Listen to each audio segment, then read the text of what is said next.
नमस्कार। श्री रामचरितमानस के बालकांड में गोस्वामी जी तुलसीदास जी कहते हैं कि मुनि ही मोह मैंने हाथ पराई, हंसहि शंभुगण अति सचुपाई, यद्यपि सुनहि मुनि अटपटी बानी, यद्यपि सुनहि मुनि अटपटी बानी, समझि न परई बुद्धि भ्रम सानी, समझि न परई बुद्धि भ्रम सानी।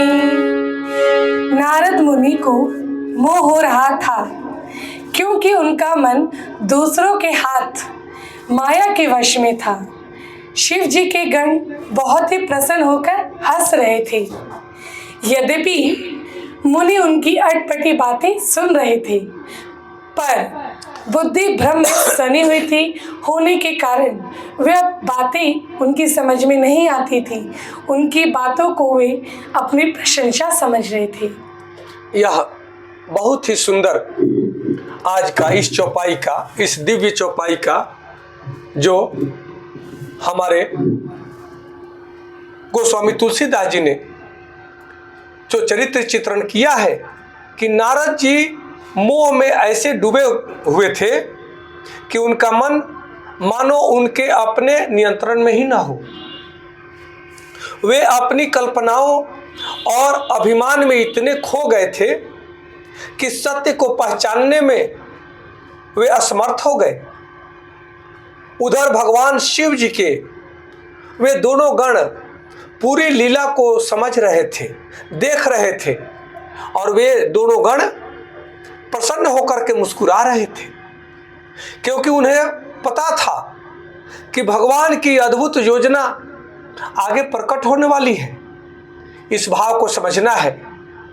वे दोनों गण नारद जी के भाव को देख रहे थे और नारद जी से संकेतों में और व्यंग में बातें भी कर रहे थे। उनके शब्द साधारण नहीं थे, उनमें गहरा अर्थ छिपा हुआ था। लेकिन जब बुद्धि भ्रम में पड़ जाती है तब संकेत भी समझ में नहीं आते हैं। कहते हैं विनाश काले विपरीत बुद्धि। वे दोनों गण, भगवान शिव के दोनों गण नारद जी को व्यंग बोल रहे हैं, उन्हें एहसास दिलाने का प्रयास कर रहे हैं, परंतु जब बुद्धि पर पर्दा पड़ा हुआ है, नारद जी के बुद्धि पर मोह का पर्दा पड़ा हुआ है, वे इनके संकेत को भी नहीं समझ पाते हैं। यहाँ मोह के प्रभाव को समझना है। कहते हैं कि जब मोह व्यक्ति के ऊपर प्रभावी हो जाता है तब मोह केवल किसी व्यक्ति या वस्तु से लगाव ही नहीं, बल्कि मोह वह अवस्था बन जाता है जिसमें मनुष्य सत्य को छोड़ करके अपनी कल्पना को सत्य मानने लगता है। मोह का प्रभाव इतना मनुष्य को अपने आगोश में ले लेता है, अपने चक्रव्यूह में फंसा लेता है कि मोह का प्रभाव पड़ते ही मनुष्य का विवेक शक्ति भ्रमित हो जाती है और वह सत्य को नहीं देख पाता है। मोह का वह अवस्था है, मोह वह अवस्था है जिसमें मनुष्य सत्य को भी नहीं देख पाता है और वह अपनी कल्पनाओं को ही सत्य मानने लगता है। उस समय वह वही देखता है जो वह देखना चाहता है। कोई उसे कितना भी समझाए परंतु वह समझना चाहता ही नहीं। वह वही सुनना चाहता है जो वह सुनना चाहता है, वह वही समझता है जो वह समझना चाहता है, वह वही देखता है जो देखना चाहता है। कोई कुछ भी दिखाए, सत्य मार्ग दिखाए, तो भी वह उसे देखना नहीं चाहता है। कहते हैं कि नारद जी के भीतर पहले रूप का अभिमान आया था।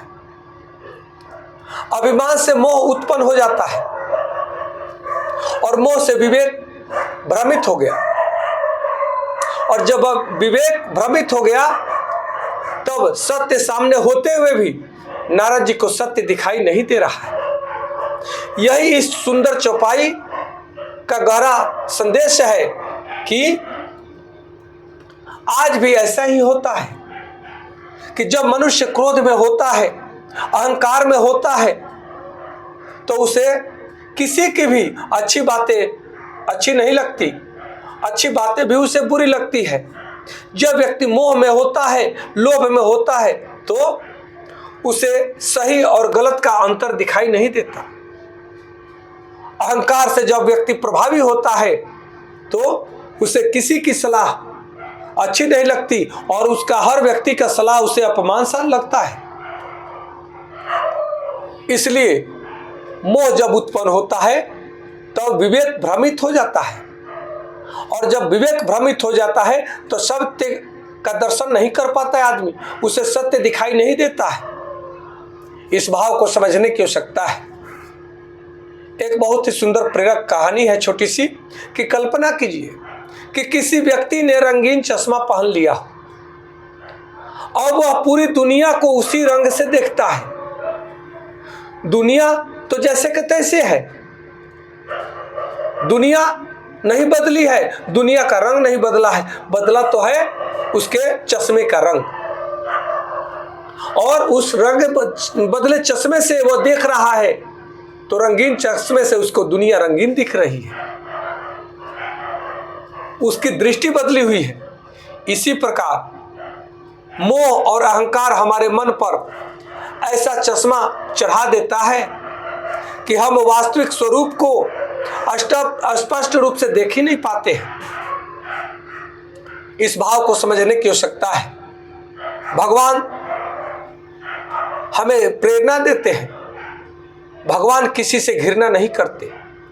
भगवान अपने प्रिय भक्तों को भी कभी कभी ऐसे अनुभवों से गुजारते हैं कि जिससे उनका भक्त का अहंकार टूटे और उनका ज्ञान और भी निर्मल हो जाए, पवित्र हो जाए।